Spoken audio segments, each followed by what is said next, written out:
우리가 지난 주일에는 예수님의 이 팔복의 말씀 가운데 애통하는 자를 살펴보았습니다. 애통하는 자가 복이 있는 이유에 대해 생각해 보면서 이 인생을 바라보는 눈이 하나님이 바라보는 눈과 우리가 바라보는 눈이 얼마나 다른가에 대해서 새삼 놀라게 되었습니다. 예수님은 마치 우리와 정반대의 삶을 살라고 말씀하시는 것 같았습니다. 슬피 우는 자가 복이 있다고 말씀하시는 것을 볼 때 예수님은 마치 사람들이 좋아하지도 않고 칭찬하지도 않는 그런 사람들 속에서 우리들에게 너희들도 바로 그곳으로 들어오라고 말씀하고 계시는 것 같았습니다. 예수님께서 그렇게 말씀하신 이유는 이 세상이 흘러가는 그 배후에는 하나님의 계획과 다스리심이 있기 때문입니다. 우리의 눈에 보이는 인생이 전부가 아니라 인생과 연결되어 있는 하나님의 일이 있기 때문인 것이죠. 그래서 하나님께서는 하나님의 이 일을 이루기 위해서 어쩌면 우리가 세상의 방식과는 조금은 다른 방식으로 세상을 살아가라고 말씀하고 있는 것 같습니다.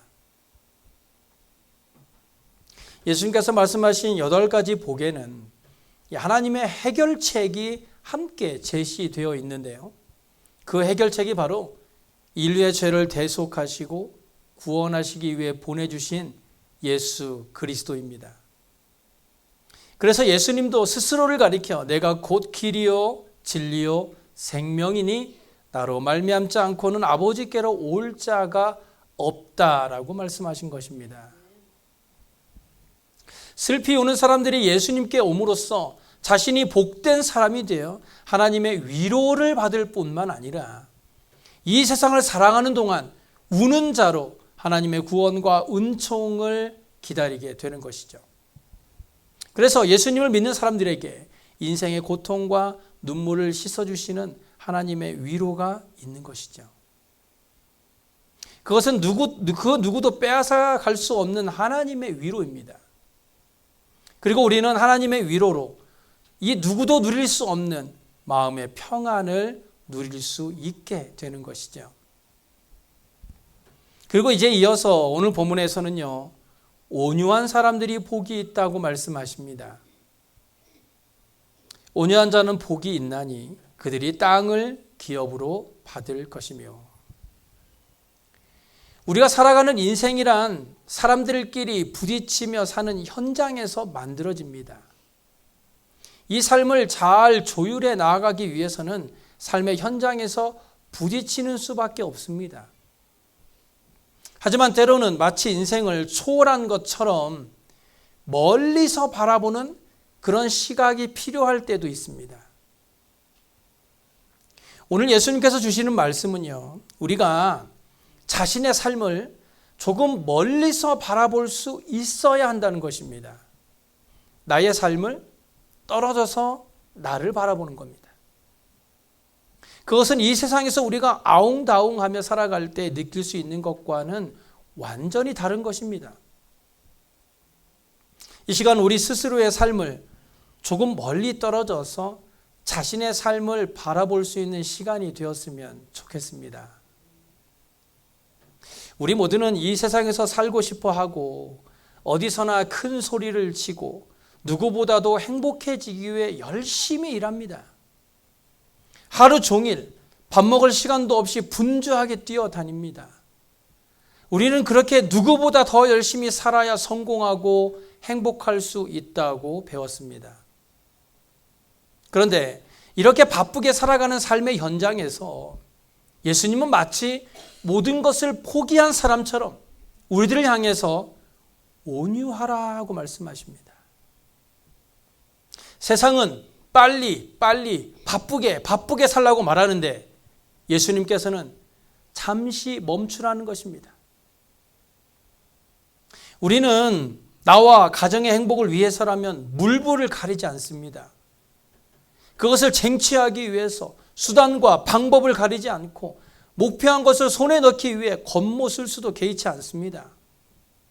폭력도 마다하지 않고 싸움과 투쟁을 통해서라도 행복을 쟁취하려고 합니다.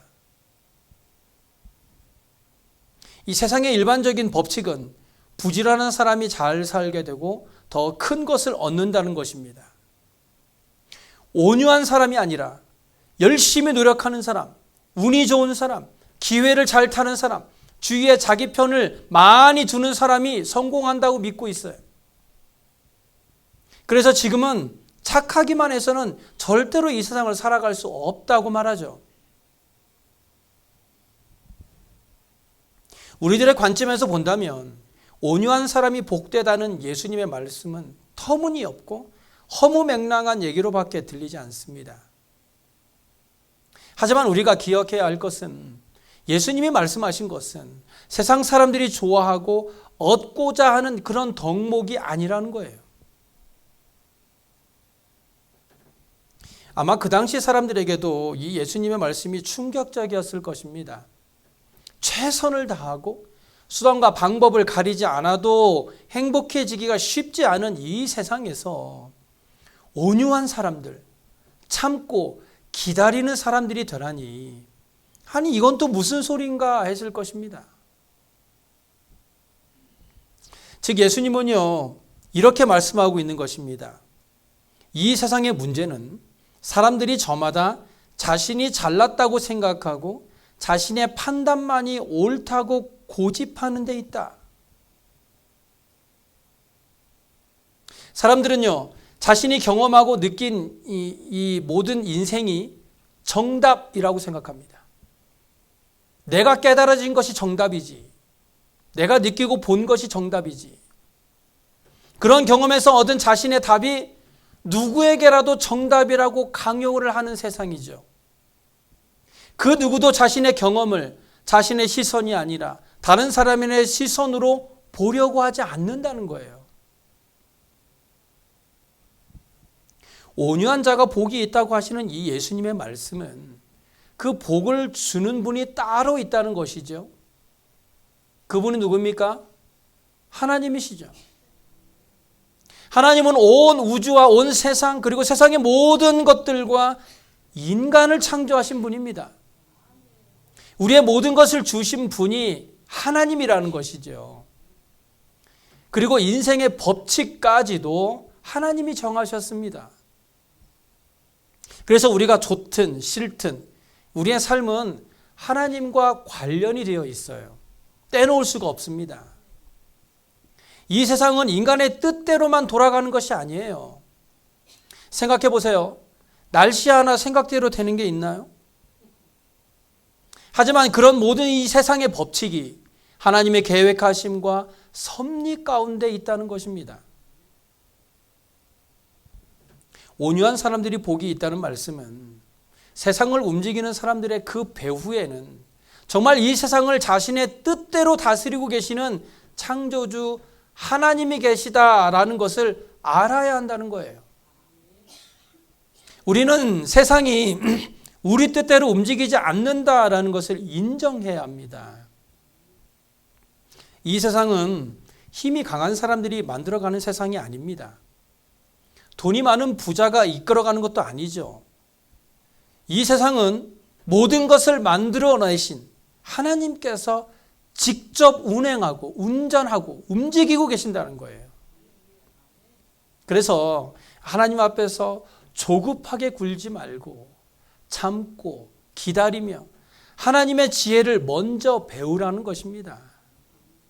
하나님의 말씀을 액면 그대로 받아들이면 사람들이 온유하지 못한 것, 즉 참고 기다리고 하나님의 법칙을 배우지 못한 것은 결국 인간의 불행이 된다는 거예요. 그렇다면 온유함이란 어떤 것일까요? 이 온유함에 대해서는 두 가지로 생각해 볼 수 있는데요. 첫째는 사람의 성품으로 볼 수 있고, 두 번째는 하나님 앞에서 우리가 가져야 하는 신앙적인 태도로 볼 수 있습니다.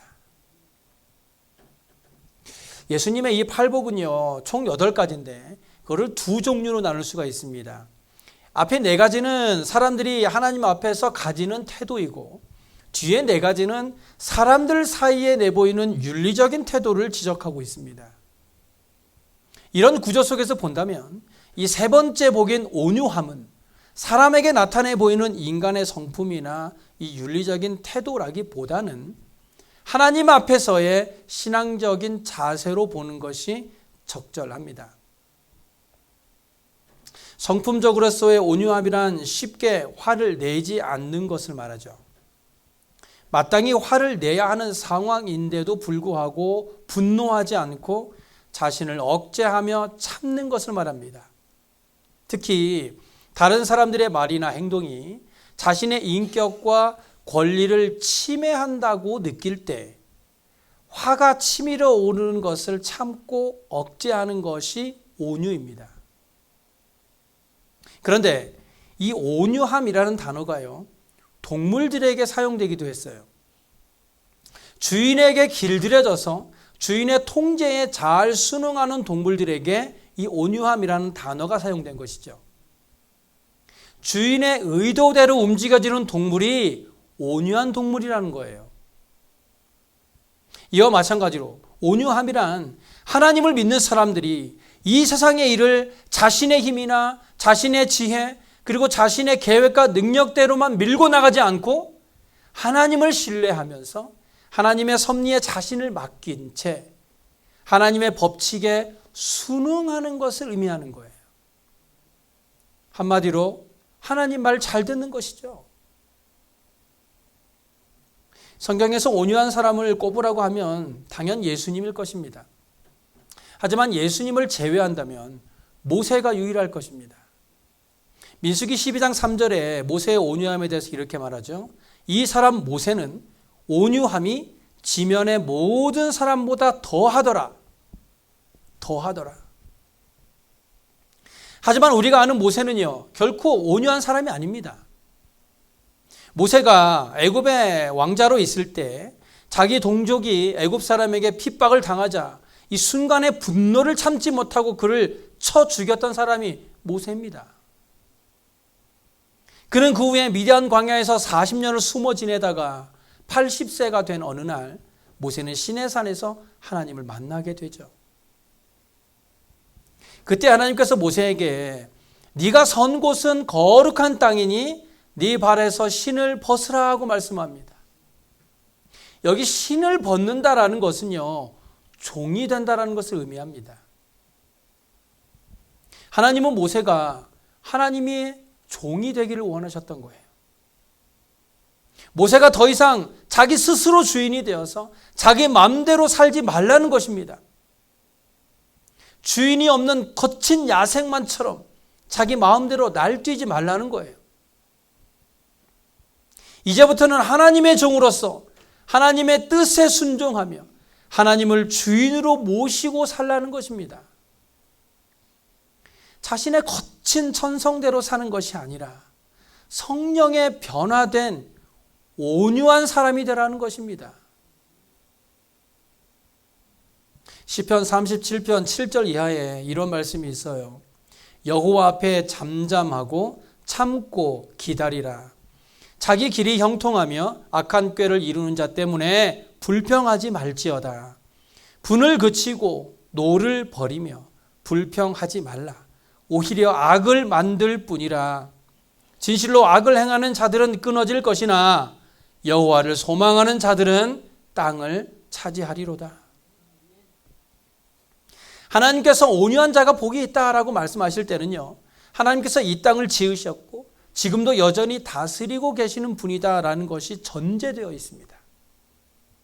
그러므로 온유한 자는 하나님만 바라보며 하나님을 의지하며 하나님의 길을 찾으며 이 세상을 다스리는 하나님께 자신의 인생을 맡기는 것입니다. 우리가 마땅히 화를 내고 욕을 해야 하는 상황 가운데에서도 그렇게 하지 않고 분노를 억제하고 참아야 할, 그리고 마땅히 복수할 수 있지만 참고 기다리면서 온유한 상태를 유지해야 할 이유는 온유 자체가 복된 상태여서 그렇다기보다는 하나님께서 바로 그런 사람들을 위하여 일하실 것이기 때문입니다. 하나님이 그런 사람들을 귀히 사용하신다는 거예요. 로마서 12장 19절에 내 사랑하는 자들아 너희가 친히 원수를 갚지 말고 하나님의 진노하심에 맡기라. 기록되었으되 원수 갚는 것이 내게 있으니 내가 갚으리라고 주께서 말씀하셨습니다. 인생의 재판장이신 하나님께서 그것을 대신 맡으시겠다고 하시면서 하나님을 믿는 사람들이라면 끝까지 하나님을 믿고 의지해 보라는 거예요. 믿는 사람들은 믿지 않는 사람들과는 다르게 살라는 것이죠. 그들과 똑같이 화를 내고 그들과 똑같이 싸우지 말라는 거예요. 그런데 온유한 자가 복이 있나니 그들이 땅을 기업으로 받을 것이라고 하니까 이 땅과 부동산을 좋아하는 사람들에게 더할 나위 없는 축복의 말씀인 것 같아 보입니다.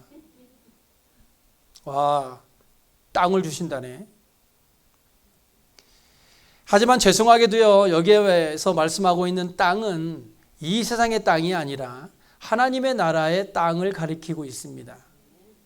즉 참고 기다리고 인내하고 온유를 잃지 않는 사람들이 예수님으로 말미암아 시작되는 천국의 주인이 될 것이라는 약속의 말씀인 것이죠.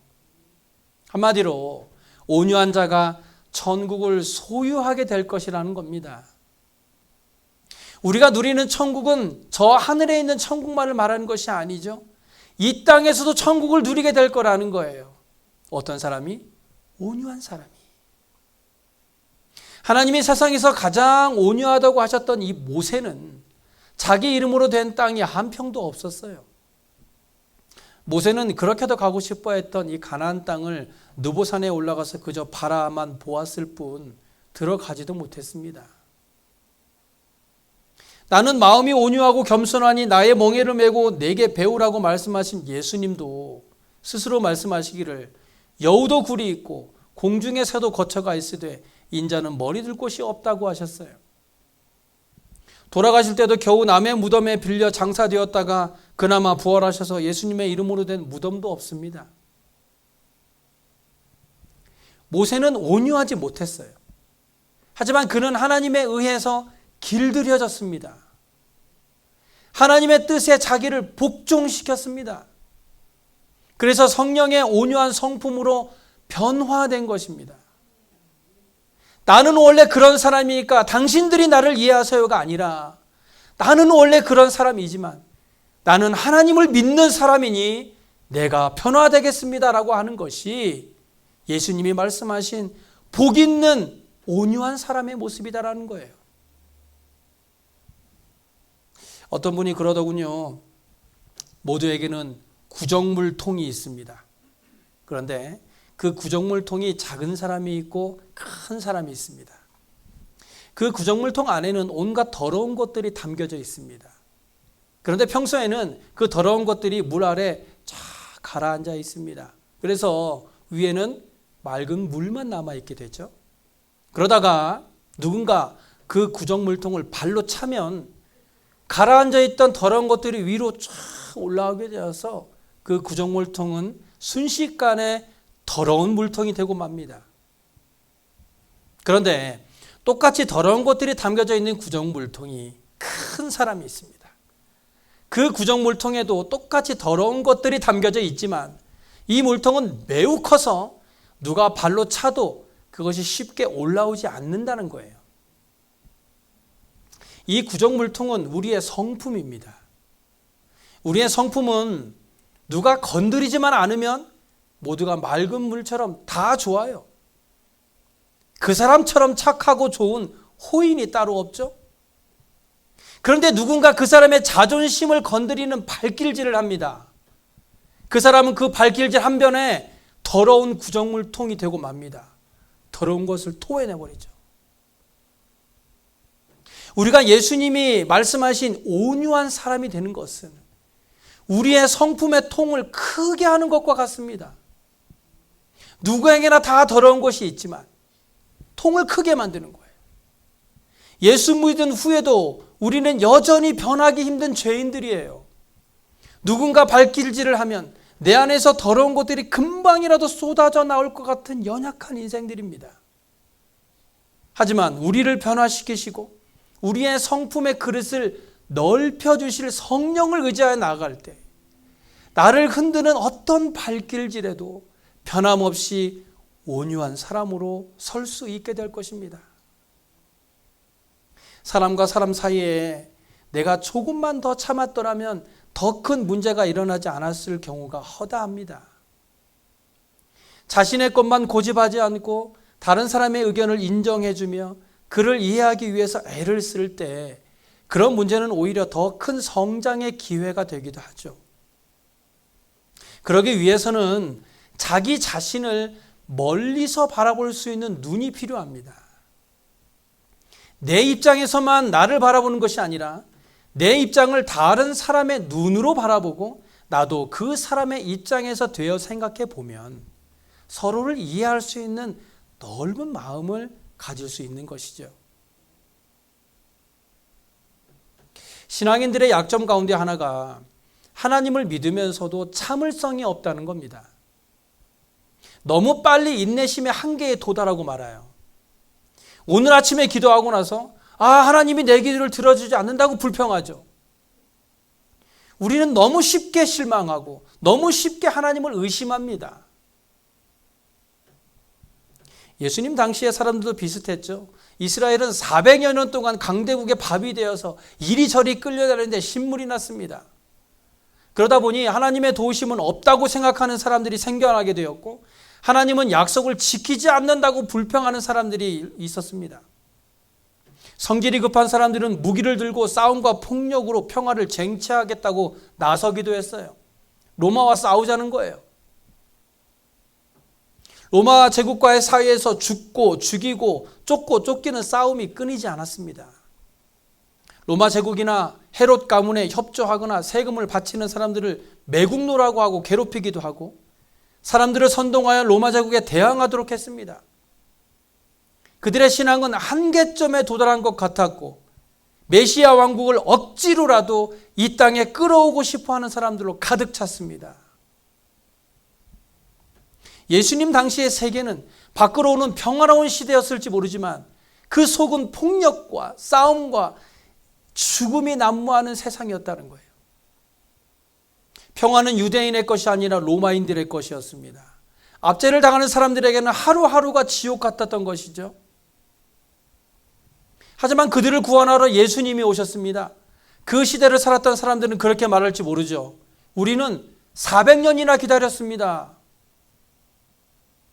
하지만 하나님의 계획은요, 400년이 아니라 400년 밖에일 수도 있어요. 너희는 400년 밖에 안 기다렸다. 하나님의 계획하심은 인간이 알 수 없기 때문에 우리의 판단으로 하나님의 계획하심에 대해서 불평을 하는 말들이 자꾸 나오게 되는 것이죠. 에스겔 36장 26절에 이런 말씀이 있어요. 또 새 영을 너희 속에 두고 새 마음을 너희에게 주되 너희 육신에서 굳은 마음을 제거하고 부드러운 마음을 줄 것이며 우리가 온유한 성품을 소유하기 위해서는 성령의 능력밖에 없습니다. 하나님께서는 성령을 통해 우리의 굳은 마음을 제거하고 부드러운 마음을 주실 것입니다. 이 자리에 계신 분들에게 여러분은 하나님을 사랑하세요? 라고 묻는다면 아마 한 분도 빠짐없이 네, 하나님을 사랑합니다 라고 대답하실 겁니다. 그런데 하나님을 사랑하신 것처럼 이웃도 사랑하세요? 라고 묻는다면 여러분은 어떻게 대답하시겠습니까? 이웃도 사랑하지 못하면서 하나님을 사랑한다고 말하지 마세요. 사랑은 오래 참고 사랑은 온유하다. 사랑한다고 말하면서 온유하지 않는다면 사랑한다고 입술로는 말하면서 오래 참지 못한다면 그것은 사랑하는 것이 아닙니다. 예수님은요, 마태복음 15장 7절 이하에 이렇게 말씀하세요. 외식하는 자들아, 이 백성이 입술로는 나를 존경하되 마음은 내게서 멀도다. 우리가 입술로는 하나님을 사랑한다고 말하지만 우리의 이웃을 사랑하지 않는다면 내가 바로 외식하는 사람입니다. 다른 사람들 앞에서는 좋은 사람으로 보여질지 모르지만 하나님 앞에서 나는 그저 외식하는 사람일 뿐입니다.